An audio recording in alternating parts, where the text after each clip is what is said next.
My ex used me to cover her debts while I worked nights, then she dumped me. Now she's begging for help. I'm a 27-year-old guy, and for most of my relationship, I believed love meant stepping up when the person you cared about was struggling. I remember the first time I met her in the campus library, surrounded by stacks of textbooks, her laughter cutting through the quiet like it belonged to the world. She had this energy, this effortless way of making everyone notice her, and I was instantly drawn in, not just by her beauty, but by how ambitious and seemingly genuine she seemed. I didn't hesitate to help when she asked for small favors, sharing notes, carrying her books, or walking her home after late classes. It felt natural, like a puzzle piece sliding perfectly into place. By the end of the semester, we were inseparable.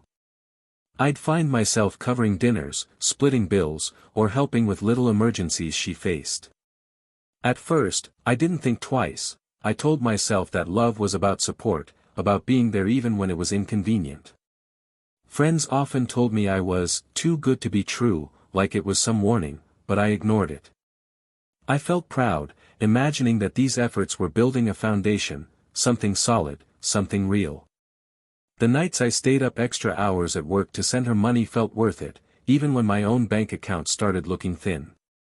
She would smile at me in ways that made my chest tighten, say things like, "I don't know what I'd do without you," and I believed it. But even then, there was a flicker, a small pang of unease when I noticed her texts disappearing or small contradictions in her stories. I brushed them off, blaming my imagination. What I didn't realize was that my generosity, the sleepless nights, the quiet sacrifices, was being quietly catalogued, waiting for the right moment to be turned against me. The apartment smelled faintly of her perfume as I counted the bills I'd covered that week, a mix of pride and exhaustion swirling in my chest. I had no idea that the foundation I was so carefully building was slowly being weaponized by the person I trusted most. And yet, I convinced myself that I was just being a good boyfriend, the kind anyone would be lucky to have, oblivious to the storm quietly gathering on the horizon. By the second year, the little cracks started showing, though I didn't notice at first. She'd tell me about emergencies, almost weekly, credit card issues, sudden bills, car repairs, and I'd step in, shifting my shifts at work or skipping nights out with friends to cover them. At first, it felt like love, like what a good partner does, sacrifice, protect, and support. I'd hand over the money with a smile, hear her sigh of relief, and feel that warm glow of being indispensable. "You're amazing," she'd whisper, brushing my hair back or pressing her hand over mine. I wanted to believe it. But then there were the inconsistencies. She'd tell me one story about her rent, then a week later it would contradict something she'd said before. A bill supposedly urgent would disappear from her text threads, replaced by vague excuses. I started noticing her messaging friends late at night, sometimes deleting conversations before I could see them. I questioned myself, thinking maybe I was being paranoid, that love required trust, and I wanted to trust her. Friends occasionally raised eyebrows, saying, "Are you sure she's being honest with you?" I'd laugh it off, too proud to imagine she could take advantage of me. The apartment felt smaller on nights I stayed up counting her emergency payments, the hum of the city outside echoing my exhaustion. I remember staring at my empty fridge, realizing I'd spent my last few bucks helping her out. And yet, when she smiled, everything melted away, and I convinced myself that small lies were harmless if they spared her stress. But deep down, a faint unease clung to my thoughts, whispering that something wasn't right, that my trust might not be as appreciated as I believed. It was subtle, almost imperceptible, but the tension was rising, a quiet undercurrent I couldn't ignore, hinting that my devotion might soon be tested in ways I couldn't imagine. By the time we'd been together for 2 years, I was working nights, weekends, and extra shifts just to keep her afloat. I'd come home exhausted, my muscles sore and my mind foggy, only to hear her sigh in relief as I handed over rent money or paid off yet another credit card bill she'd forgotten, or conveniently, hadn't had time to handle. She always framed it as teamwork, saying things like, "We're building our life together, this is temporary." And I wanted so badly to believe her. I would lie in bed at night, my chest tight with fatigue, thinking, this is love. This is what you do for someone you care about.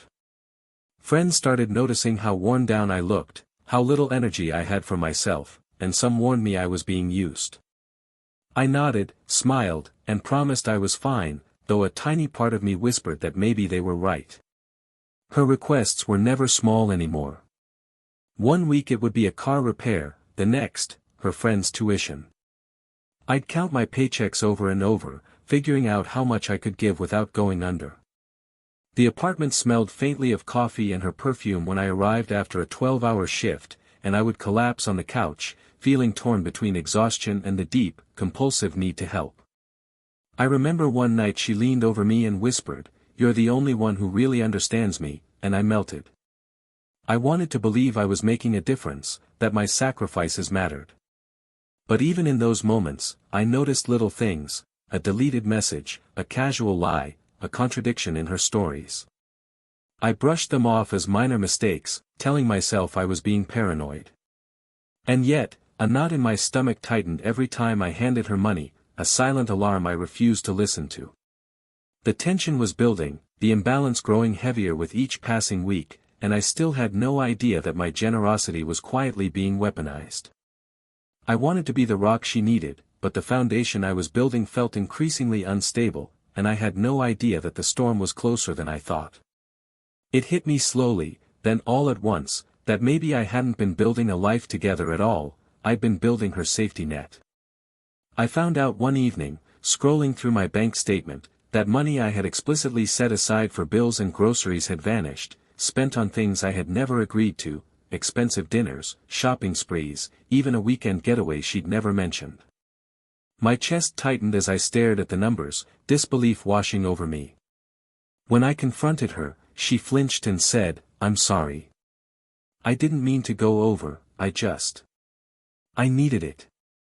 I wanted to believe her, wanted to trust the woman I loved, so I nodded, swallowed my frustration, and let it go, convincing myself this was a mistake, not a pattern. But the pattern was there. Over the next few weeks, I noticed small discrepancies, contradictions in stories about who she owed money to, and messages she deleted before I could see them. She had a way of twisting conversations, saying things like, "I promise I'll pay you back, it's just a rough week," and I found myself apologizing for being suspicious. Friends started saying things like, "Tayab, she's taking advantage of you," but I waved it off, telling myself they didn't understand our relationship. Still, late at night, I'd sit on the edge of the couch, bills spread around me, wondering if I was truly helping someone I loved, or just enabling someone to exploit me. The apartment felt heavier, the air thick with tension I couldn't quite name. I remember her sitting across from me, her eyes wide, voice soft, asking, "Are you mad?" I nodded slowly, heart aching with betrayal I couldn't fully articulate. Something inside me began to shift, that quiet, obedient love I had always believed in was starting to fracture, leaving me vulnerable, angry, and exhausted. And even as I told myself I could forgive this time, a dark, sinking feeling whispered that this was only the beginning, that my devotion was becoming a tool she could manipulate with perfect precision. Then it happened, the blow I never saw coming. One evening, after another grueling 12-hour shift, I returned home to find her sitting on the couch, suitcase at her feet, eyes glimmering with a mix of sadness and resolve. "Tayab. I think we need a break," she said, her voice almost trembling. My chest tightened, and the words felt like a physical punch. "A break? After everything?" I stammered, disbelief clawing at me. She avoided my gaze, muttering something about needing space, needing to find herself, needing time apart. I felt my world collapse in slow motion, all those nights, all that money, all the sacrifices, discarded like yesterday's trash. She hadn't even tried to discuss it, no warning, no negotiation, just, gone. My friends were shocked when I called them, their voices echoing disbelief over the phone. "She can't just take everything and walk away." I wanted to scream, cry, and punch walls all at once. But mostly, I felt betrayed in a way that went beyond money. It was trust, commitment, and devotion discarded. I went through her messages, receipts, and little hints I had ignored before, piecing together the scale of her exploitation. The realization hit me: I hadn't been helping a partner, I had been funding her lifestyle while she prepared to leave. A cold anger mixed with heartbreak settled in my chest, sharper than any pain I'd felt before. Yet, amid the shock, a tiny spark of clarity flickered. This wasn't just about heartbreak, this was about reclaiming control, about survival. The apartment smelled of stale coffee and silence that night, heavier than any burden I'd carried before. I sat on the edge of the couch, staring at her abandoned suitcase, feeling the full weight of betrayal pressing down on me. And in that quiet, I realized, the story wasn't over, my revenge, or at least my reckoning, was only beginning. I hit rock bottom the night after she left. I sat on the edge of my bed, head in my hands, the apartment quiet except for the faint hum of the refrigerator. The weight of exhaustion, betrayal, and self-blame pressed down like a physical force. I kept replaying every moment in my head: the nights I worked double shifts, the money I handed over, the trust one offered blindly, and all of it felt wasted. Even the glow I once felt from helping her had turned into a dull ache, a constant reminder of how easily my devotion had been discarded. I remember staring at the empty couch, imagining the laughter and warmth that had once filled the space now replaced by emptiness and silence. Friends tried to check on me, but I couldn't articulate the depth of what I was feeling. Every conversation ended in frustration or tears. How could she do this? I muttered to myself, voice hoarse and trembling. I felt like I'd been gaslit for years, and the realization of being used hit me like a sledgehammer. Even walking through the streets felt alien. Every couple I saw reminded me of the life I thought I was building. The city lights outside my window blurred into streaks as I sank further into despair, wondering if I would ever trust anyone again. I knew I had to rebuild, but in that moment, I couldn't see a way forward. My pride, my love, my sacrifices, all seemed meaningless. And yet, amid the despair, a quiet spark ignited deep inside me: anger, not just at her, but at the injustice of letting someone take advantage of me. It was faint, almost imperceptible, but it was enough to promise that I wouldn't stay broken forever. The night stretched on, heavy and suffocating, leaving me at the very edge of hopelessness. The mornings after that night were heavy, but something inside me had shifted. I realized I couldn't stay trapped in heartbreak, self-blame, and exhaustion. I had to take back control of my life. Slowly, I started rebuilding, tightening my budget, focusing on my career, and carving out time for myself, even if it was just a few hours to breathe. I remember standing in front of the mirror one morning, coffee in hand, feeling a flicker of pride as I looked at my tired but determined eyes. For the first time in months, I felt like I was reclaiming my dignity. Friends noticed the change too. "You look different," one said, smiling cautiously. "Stronger." I nodded, but I knew it wasn't just about looking strong, it was about feeling it. I reflected on every red flag I'd ignored, every inconsistency I had brushed off, every moment I had sacrificed blindly. And I promised myself that I would never let anyone treat me like that again. Even in the quiet moments, the city hum outside my apartment felt different, less oppressive, more alive. I started journaling, noting not just my pain but my victories, small and large.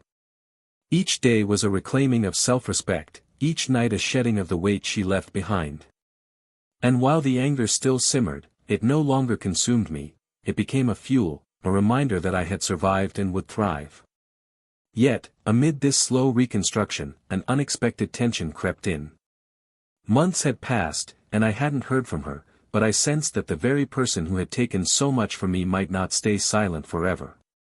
Something in my gut whispered that the story wasn't done, and that the reckoning, whether I wanted it or not, was coming. Months later, just as I had started feeling stable again, my phone buzzed with a message that made my stomach drop. It was from her. My fingers hesitated over the screen before opening it. "Tayab. I don't know who else to ask. I really need your help. Please." I stared at the words, heart pounding and a strange mix of anger and disbelief flooding me. After everything, she had the audacity to reach out. My apartment felt suddenly smaller, the air heavy, and the hum of traffic outside seemed almost mocking. I reread the message again and again, trying to process it. She detailed her situation, debts piling up, unpaid rent, and unexpected expenses she couldn't handle. I could almost hear her voice in my head, that same tone she used when asking for money during our relationship, soft and pleading, designed to make me feel indispensable. I felt the old tug, the part of me that had wanted to believe in her, the part that had stayed up nights sacrificing for her. But now, that instinct collided with every memory of betrayal, every night of exhaustion, every dollar I'd spent while she plotted to leave. I typed a quick reply, then deleted it. My hands shook as I considered what to do. I remembered the loneliness, the broken trust, and the months of rebuilding myself after the collapse she had caused. The message itself was a test, a challenge to see if I would fall back into the trap. The tension in the room was suffocating as I stared at her name on the screen. Part of me wanted to respond, another part wanted to throw the phone across the room. I realized that how I handled this moment would define everything going forward, my dignity, my boundaries, and finally, my power. I finally typed a reply, but not the one she was expecting. "I can't help you," I wrote, my fingers steady despite the storm inside me. "I gave everything I could, and you chose to walk away. That chapter is over." Sending it felt like exhaling years of anger and exhaustion in a single breath. The apartment felt lighter somehow, as if the walls themselves approved of my decision. Her message popped up again almost immediately, this time desperate, "Please, just this once. I'm really struggling." I read it, heart tight, but my resolve didn't waver. For the first time, I wasn't afraid to say no. I realized that helping her now would undo all the progress I'd made, all the self-respect I'd fought to reclaim. I pictured the late nights, the empty fridge, the hours I'd spent juggling shifts to cover her life while mine stagnated, and I refused to let that happen again. Her pleading, her manipulation, it didn't work anymore. I'd learned the hard way that love without respect is just a tool to be exploited.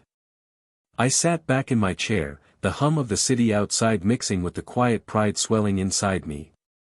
I wasn't just denying her request, I was reclaiming myself, drawing a line that couldn't be crossed again. She tried calling, texting, even sending guilt-laden messages, but each attempt only reminded me of my own growth, my own power. The shift was complete, she no longer held control over my emotions, my choices, or my life. And yet, as I watched the unread messages pile up, a tiny flicker of tension lingered. She had reached out from desperation, but what would she do next? That question hung in the air, thick and unresolved, hinting that the final confrontation was still ahead. Over the next few months, I focused entirely on myself. I picked up extra projects at work, rebuilt my savings, and started reclaiming parts of my life I had ignored while trying to hold hers together. The apartment felt brighter, filled with small personal victories, a freshly cleaned kitchen, a bookshelf I finally organized, and the quiet pride of knowing every cent I earned stayed with me. Walking through the city streets, I noticed the little things I had overlooked before, the smell of fresh bread from a nearby bakery, the hum of life outside my window, the ease of breathing without constant worry. Friends noticed the change too. "You look unstoppable," one said with a smile, and I realized I was beginning to feel it, not just hear it. Then came the inevitable moment. I saw her from across the street, struggling to carry shopping bags, her shoulders slumped, her face pale with stress. For the first time, I felt a strange, quiet satisfaction, not from schadenfreude, but from knowing I had risen while she faltered without me. She glanced at me briefly, eyes wide, as if expecting me to run over and help, like the old days, but I kept walking, steady and composed. I felt a surge of control and empowerment that no betrayal could take from me. I reflected on the irony. The person who had depended on me for years was now completely exposed, with no one else to catch her. The realization settled in my chest like warm sunlight after months of rain. I was free, independent, and finally in charge of my life. And yet, in the pit of my stomach, a lingering tension remained. She knew her request had failed, and that awareness would shape the final confrontation. The city lights blurred around me, reflecting the distance I had created between her chaos and my calm, and I felt a quiet thrill knowing that the story was still unfolding, but this time, I held the pen. It happened sooner than I expected. One evening, she showed up at my door unannounced, looking frazzled, desperate, and oddly vulnerable. "Tayab, please, I just need a moment to explain," she said, her voice trembling. I took a deep breath, standing tall, and let her in, but not like before. This time, I controlled the conversation, setting the rules: no excuses, no guilt trips, no emotional manipulation.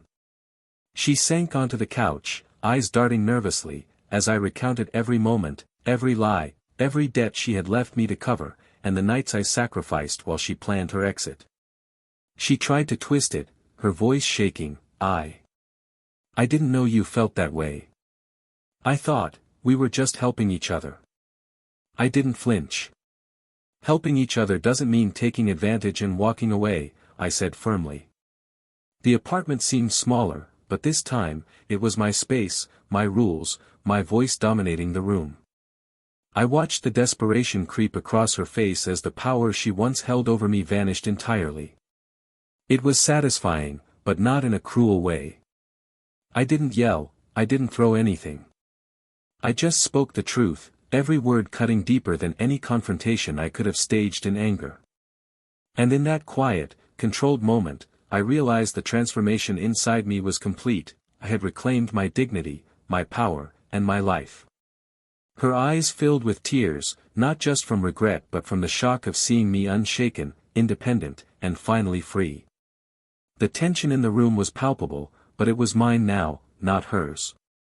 And as she left that night, I felt the last thread of her influence snap, leaving me unburdened, stronger, and finally at peace. In the weeks after that confrontation, I finally felt what it meant to be free. The apartment felt lighter, the nights calmer, and the mornings brighter than they had in years. I reflected on the journey, from blind devotion, sleepless nights, and endless sacrifices, to betrayal, heartbreak, and hitting rock bottom. Each step had been painful, but it had also taught me lessons I wouldn't trade: boundaries, self-respect, and the power to reclaim my life. I began investing in myself, not just financially, but emotionally, building routines that nurtured me, reconnecting with friends, and rediscovering passions I'd abandoned. The city outside seemed different now, almost welcoming, full of opportunities one hadn't noticed when I'd been weighed down by her manipulation. I started small: dinners with friends, solo walks in the park, weekends spent reading or working on personal projects. And slowly, I realized I didn't miss her, not the old version of her, not the woman who had used me for her own gain. I was proud of the boundaries I had set, the control I had reclaimed, and the life I was creating independently. Sometimes, I still see her messages pop up, or hear whispers of her struggle through mutual friends, but they no longer pierce me. They remind me not of loss, but of how far I've come. I smile quietly to myself, knowing that the pain she caused me has become my strength. I am no longer the person who bent over backward to cover someone else's mistakes. I am stronger, wiser, and in control. And in that quiet, glowing sense of self, I finally understand: true empowerment isn't revenge or retribution, it's reclaiming your life, your dignity, and your peace. The chapter is closed, and I step forward lighter, unshaken, and unbreakable.